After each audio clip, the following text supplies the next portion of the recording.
G'day, Larry. It's just on midday. I'm heading down Prospect Hill Road. As you can see, it's full swing into autumn now, and it's getting a little cloudy. It's not as warm as it was over the weekend, which is fine. Man, that piano I saw, it was a German piano. I think it was about 1885. The woman bought it just a few years ago from a guy who, she said, a guy in Brunswick who restores pianos. Well, that was the worst bit of restoring I've ever seen. It was a mess. That keyboard was like an old man's teeth. It was, they were all over the place. It was just a mess. Inside it was equally bad. Anyway, I tuned it as best I could, made some adjustments to the action. The notes were jamming against each other, and then said, you're really going to have to look at another piano. And I don't know who the guy was who did the job, but he couldn't be a piano technician. There's no way. And he's not a French polisher either, because even the cabinet wasn't very good. I don't know how he managed to sell it. I was in a lovely home in Hawthorne, and the people certainly have plenty of money, so I can't understand why they bought that. But anyway, I gave her some advice about going out and just buying a Yamaha or a Kawai and doing it the easy way.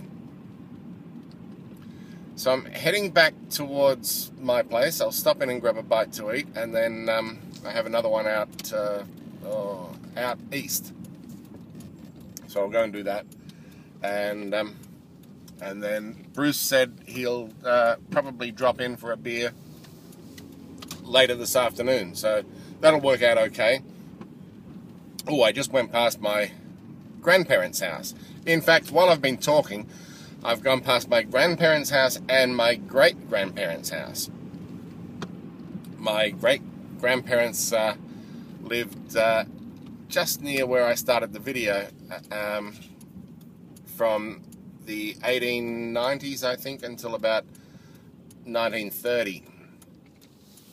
And just around the corner here, I'm at Riversdale Road now, and just around the corner is where my mother lives. So I won't stop in at my mother's today. I went outside, and this morning, I was having coffee this morning, and I thought I heard a knock. I looked through the glass door at the front, and I couldn't see anyone there. And I sat back down again. I was just having my coffee. There was nobody around. Then I had a shower, and when I was going off to work, I see this, like 10-pound or 15-pound bag of potatoes at the front door. And I thought, that's unusual. I thought maybe my brother dropped them in, but then I thought, that's crazy. There's only one of us here most of the time, and then three of us there the rest of the time. And there must be 100 potatoes. So I'm a little puzzled. I do have a friend who goes up to the country every now and then. Now, I haven't seen him for a year or 2 years, but it looks like a bag of potatoes that you would buy direct from a farm. So I'm a little puzzled as to who would want to give me a bag of potatoes. Sorry, this is a bit bouncy, I know. It's the tram lines. They replaced this tram line a couple of years ago, but it's still a bit bouncy. And there goes the city tram. And, oh yes, and I've gone past my parents' place. Okay, this is, I'll keep talking. Haven't heard from the boys. I'll send them a text this afternoon. I did hear from my friend who was staying with us with his boys, GD. He's coming down from Queensland this weekend, and he sent me a text to say, how about we catch up for a beer? So so we'll do that. We'll have a beer in the car park at the school. Well, opposite the school, in the mall, the shopping mall. And if we get there an hour before pickup, we can sit there and have a beer and a chat while we wait for our kids to come out. Now I'm going past Wattle Park to the right. There's a golf course in there somewhere, and I think that a few other things like tennis and maybe netball or something. It's and this side that we're going past now, to the right, this is just like a native reserve.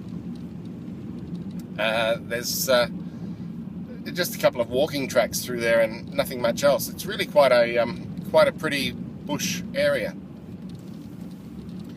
A fair bit of wildlife in there too. No kangaroos, but frogmouth owls are in there, and the occasional hawk, I believe. When the boys were young, I used to take them for a walk through there. Just a little bit of outdoor exercise. So that's my boring news. Just that I saw some of the worst piano work ever. I guess you see it in the United States too. It's often backyard people that try to, clean up a piano and make it good enough to make a few $100 on, but they don't really understand what they're doing and how to do it.